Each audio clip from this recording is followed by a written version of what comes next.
everyone, and good evening. You are watching the New Jersey Coastal Coalition's Tidal Flooding Talk. I'm with my co-hosts tonight, Joe Martucci and Dan Skeldon, and my name is Palma Shiles. We are brought to you by the New Jersey Coastal Coalition and Triax 57. Awesome. Well, good evening, everyone. Hope everyone's having a great Tuesday.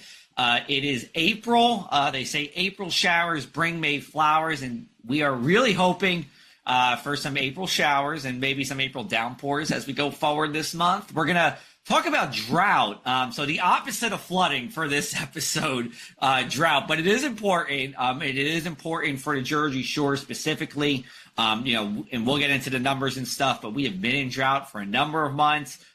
We've dug out of it as we went to the beginning of March, but we're going to need to keep that positive momentum as we go into the spring, right, Dan? Yeah, and it's one of the longer lasting droughts. Droughts are possible anywhere in the country. Obviously, they're more common out west. We have the four seasons. Patterns change here on the East Coast a lot. So we're not immune to long-lived droughts, but this is one of the longer ones that I can remember, at least in the past couple of decades. I think you got to go back to 2002, I believe, where you had this type of drought for this long a stretch. So, it's not something that happens every year. And the old saying is it takes a while to get into a drought. And it did. It took a while. It took months of drier than average patterns and rainfall totals to get into this drought, and it is going to take a while to get out of the drought too. One soaking rain doesn't do it. You need multiple ones, ideally spaced out over an extended period of time, because if you get too much rain too quickly, then you talk about the opposite of drought, which of course is flooding. I know exactly what I'm saying. Yeah. Now, do you think that people underestimate drought risk because it is less dramatic than other weather conditions that we see? Well, it's interesting you say that, Palma, because during the winter, people don't think of drought. I mean, let's be honest. I don't think of drought every day during the winter, right? But drought can occur any time of the year. And over this past winter, we were dry. I mean, January was the third driest on record for the state. February was also very much on the drier side here. March likely in above average in terms of precipitation, so that's good. But yeah, I mean, it can kind of catch people a little bit off guard. But I think in a silver lining to this situation, I think as we went into winter, everyone knew, hey, we're in drought, because we started with this drought in September. We really peaked with drought in late November. And we've kind of just either stayed steady or slowly dug out of it since then. And we should back up and say, how do we know about drought? Well, there's two ways in New Jersey. There's the United States Drought Monitor, which is freely accessible to anybody. That's just the facts. It's taking into account what's happened, what water conditions are, and saying we're in either a moderate drought, which is a D1, a severe drought, which is a D2, an extreme drought, which is a D3, or an exceptional drought, which is a D4. Now, to make a really long story short, most of the Jersey Shore was in an extreme drought, a level 3 for most of the winter. The only exception was Monmouth County, but Monmouth County, along with most of the rest of the state, was in a severe drought, or a D2. Then there's the policy side of this, and that comes from the NJDEP, Department of Environmental Protection. They issued a drought watch for the state in October, and then went to a drought warning right around the middle of November. I don't have the exact day off the top of my head. I think it was November 12th. Now, that means there's voluntary water restrictions across the state, and the state can move reservoir levels or control reservoir levels a little bit more. But as Dan and and Palma, if you're in the southern part of the shore, it's not reservoir water where you get your drinking water. It's the groundwater from the Kirkwood-Cohansey Aquifer, which sits underneath most of the pine barrens. Right. Now, how often is that website that you mentioned updated? Is that live information as to the current status of the drought?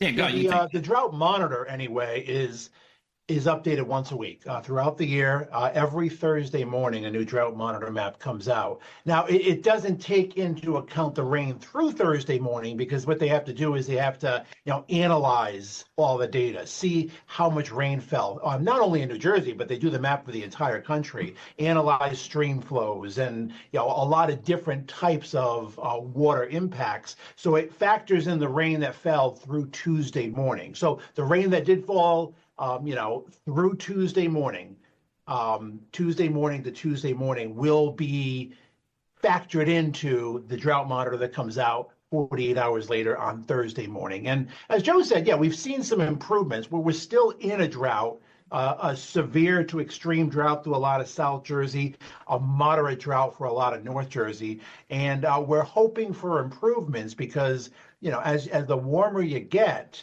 as we get through the spring, the easier it is to dry out the fuels. And while winter drought kind of goes unnoticed, in spring, that notice is exponentially increasing as agricultural season gets underway, as water usage goes up. As people start to water their lawns, they want the nice green lawns, the gardens, the flowers. You bet that while we don't pay attention to drought in the winter, we pay extreme attention to it as spring unfolds and eventually turns into summer. Yeah, totally. And just to tack on to Dan, when during the winter, and let's say we're going to say the cooler season. So from October to March, really you need about 3/4 of an inch a week of rain or melted snow to just kind of stay steady. And then you need about an inch of rain or precipitation a week to dig out of drought. Once you get to April, that goes up a little bit. Now you're talking about an inch of precipitation a week just to stay steady, and about an inch and a quarter to dig out of it. And then here's the other thing too. Once we get to, May and June and July, we don't get those big soakers. Nor'easter season goes away. Coastal storm season goes away. And we're getting a lot of these pop-up thunderstorms. And I wrote this in a Shore Local article I did down at the South Jersey shore. If you get 3 inches of rain in Atlantic City, that's great for Atlantic City, but you need that widespread rain. And that just gets harder to come by as you go, May, again, June, July, and especially August, September, and October as well. Just one other thing, too. It's kind of funny because, as Dan said, that data goes through Tuesday, but the map's updated on Thursday. So it confused a number of people, when on March 5th, which was a Wednesday, we saw 1 to 2 inches of rain, but the drought monitor had no update to it. It wasn't until the following week that we did see a reduction in drought there. Now, what causes a dry pattern along the Jersey Shore? Well, it depends on the time of year, but in the winter, lack of coastal storms and drought and coastal flooding can, we can kind of connect the two because we're not getting the nor'easters, we're not getting the tidal and coastal flooding, and we're not getting the rain from nor'easters. I mean, we really haven't had any, big soaking 1 to 2 inch rainfall events or a foot snow events with a lot of heavy wet snow and water in there. So, in the wintertime is lack of nor'easters. In the summertime, it can be lack of severe thunderstorms, lack of cold fronts, and just a hot, dry pattern. And where the jet stream's going, the river of air that stirs our storms acts as a thermostat, keeps warm and cold separated and drives these storms. If the jet stream stays away, a lot of the time the storms stay away as well. All right. Well, thank you, Dan. We're going to take a short break and we'll be right back. Thanks to the New Jersey Coastal Coalition, your flood insurance bills are lower and your streets safer from the reality of flooding. Since beginning in 2013, we build more resilient shoreline communities. Our member towns develop and share in best practices that anticipate future concerns and create flooding solutions. From our town-specific free web app for flooding information to our weekly Tidal Flooding Talk show, we focus on flooding 24/7. Visit www.njcoastalcoalition.com for more. Welcome back. You're watching Tidal Flooding Talk. I'm here with Joe Martucci and Dan Skeldon, and we're talking about the current drought we're all experiencing. Joe, to kind of bring back the flooding aspect, when it does finally rain when we are in a drought, can that cause even more, nuisance flooding, or the impact of the flooding be worse because of a drought?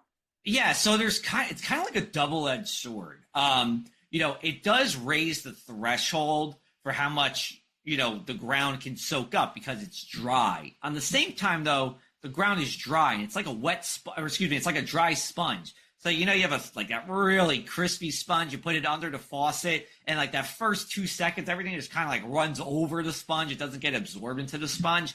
You can get that too if you have a significant amount of rain. However, this is a New Jersey and really Jersey Shore based show, right? A lot of the Jersey Shore counties are influenced by the Pine Barrens. Pine Barrens have sandy soil. It can absorb a lot of that water easily. So, I would say depending on where you are, Palma, yes, but I do think, being at the shore counties, I'll say, because obviously the Pine Barrens aren't in Margate, but the shore counties, you do have the Pine Barrens, which helps to, lessen that impact there. Now, remember, rainfall flooding is different from coastal flooding.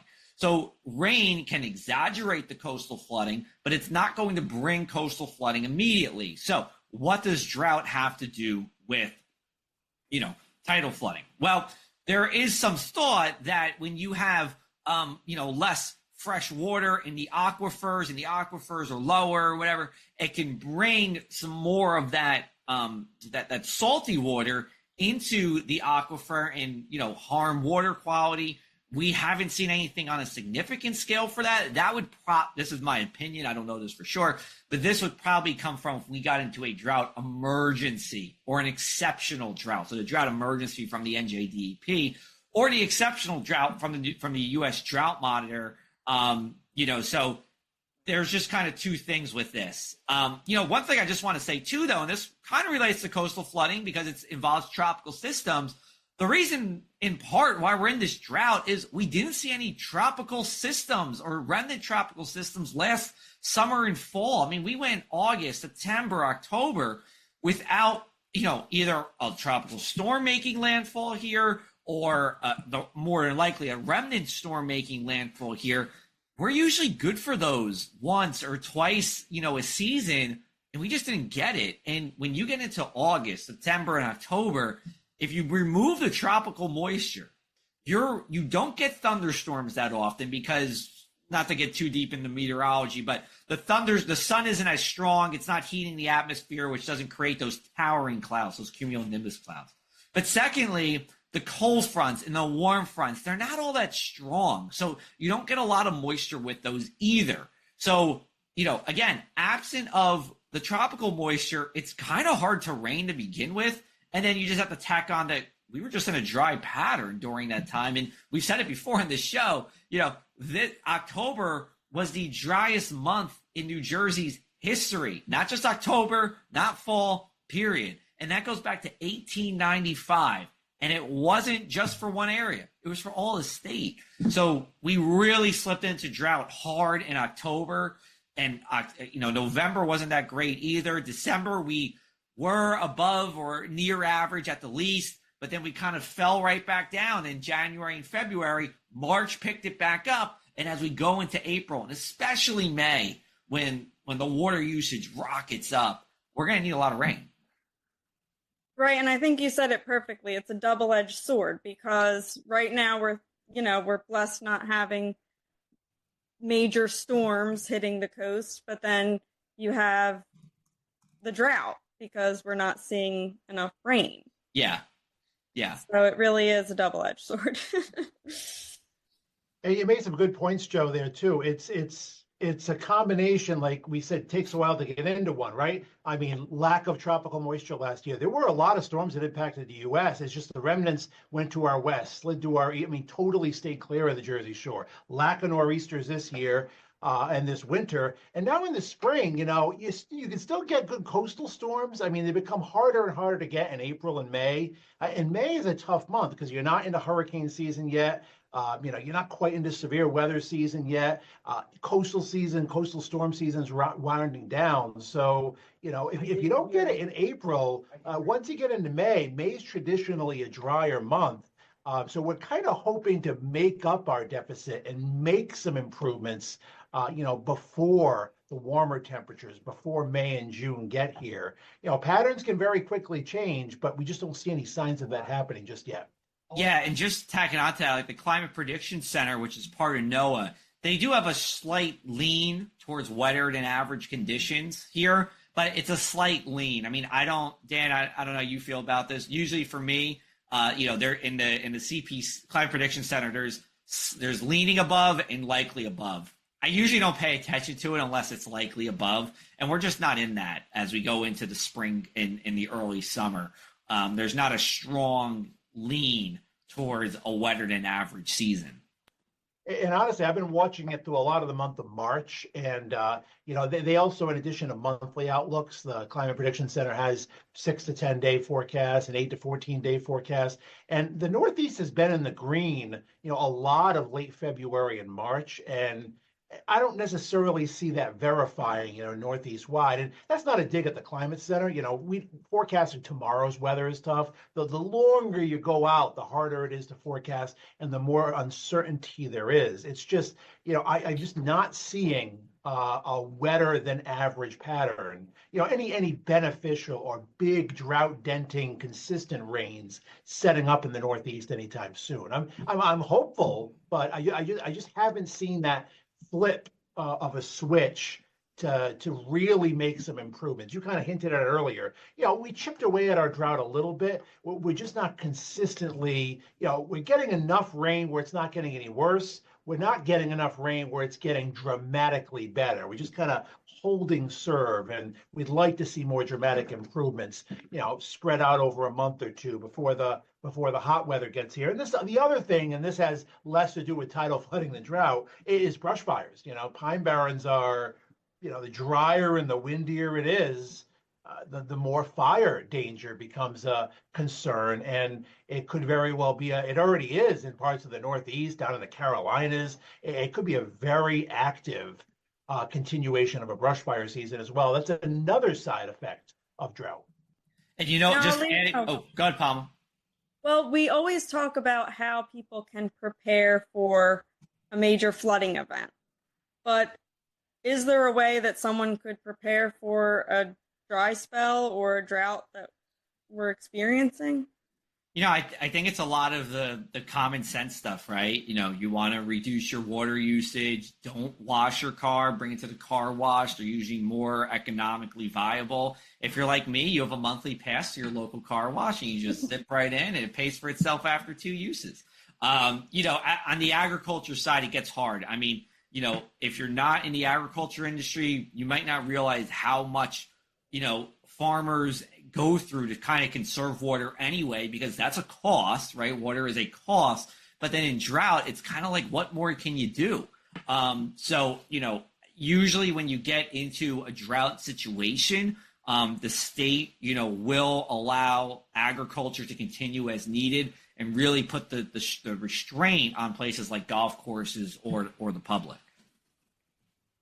Well, thank you. I mean, I personally learned a lot about drought from this episode of Tidal Flooding Talk, because it's definitely different than what we normally talk about. And again, we're brought to you by the New Jersey Coastal Coalition, and we do have our show on every Tuesday night, 7 p.m. You could find us on the Triax 57 page, the Coalition's page, right here on Facebook or on our website.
and welcome back to Tidal Flooding Talk.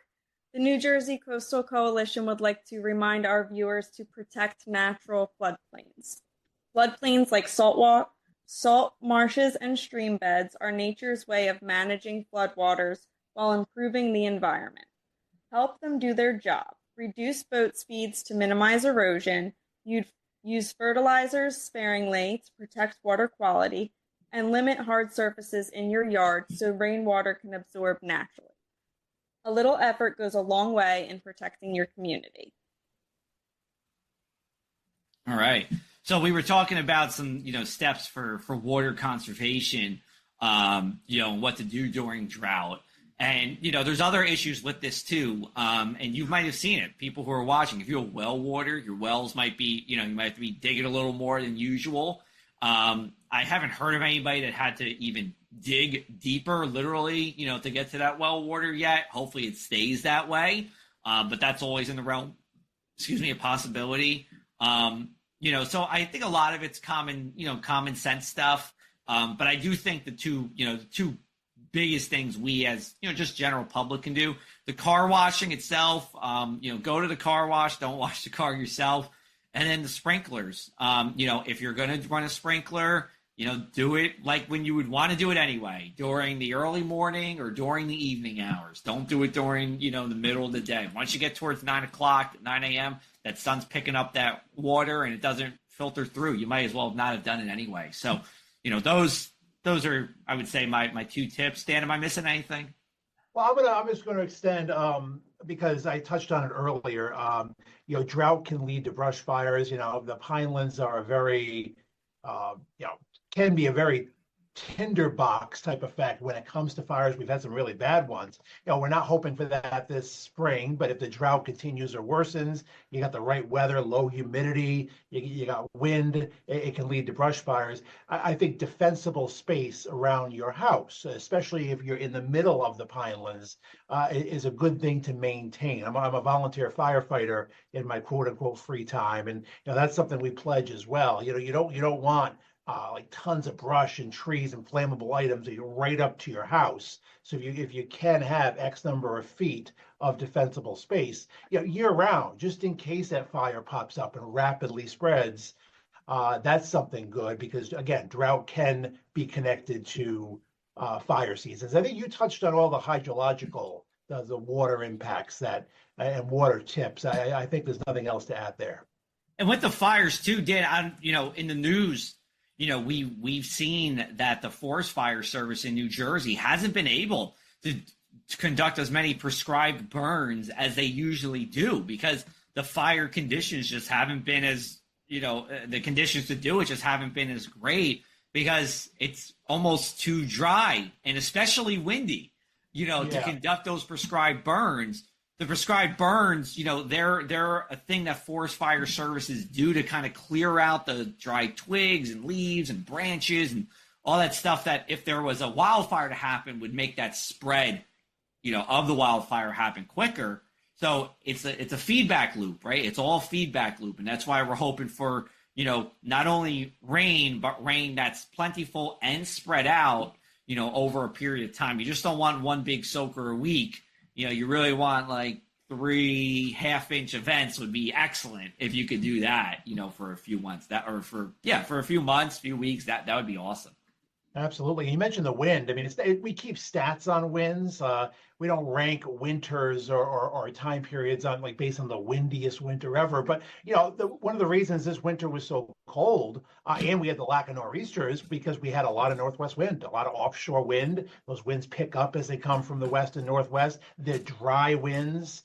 They lower the relative humidity. It can be very gusty. I mean, Saturday, past couple of weekends, we've had some pretty windy days as well. And the wind can lead to for prescribed burn conditions and high fire danger days too. And it doesn't seem to be a let up in the wind this spring. There's a lot of brisk days to the end of March. We'll see what April holds in store. But the wind isn't necessarily a good thing, as all of this is interconnected, and we'd love to tone down that wind to keep the fire danger low and maybe allow for a little more prescribed burns to take place during the month of April as well. And the coastal flooding low too, right? If we don't have those strong east winds, that's a lesser risk for coastal flooding.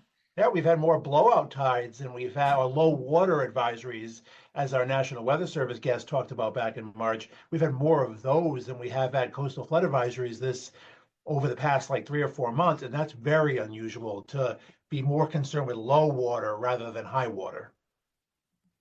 Yeah. See, when we've had these downpour rainstorms, I'll call them because I'm not a meteorologist, I seem to think, okay, maybe this is a sign that the drought will ease soon, but you're saying not really. We want to see it more widespread, not just, okay, overnight we get a torrential downpour and that's it. I mean, it's like this, right? We'll take any rain we can get.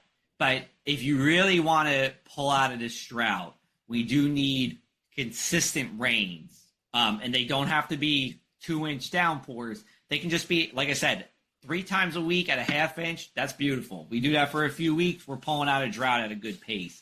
Because that water needs to soak into the soil, needs to get into the aquifer, and, if you're just raining once a week, well, yeah, some of that's going to go through, but some of it just gets evaporated and then it doesn't rain for another 6 days. And that's, again, better than nothing. We'll take it, but it's not the ideal situation. Yep.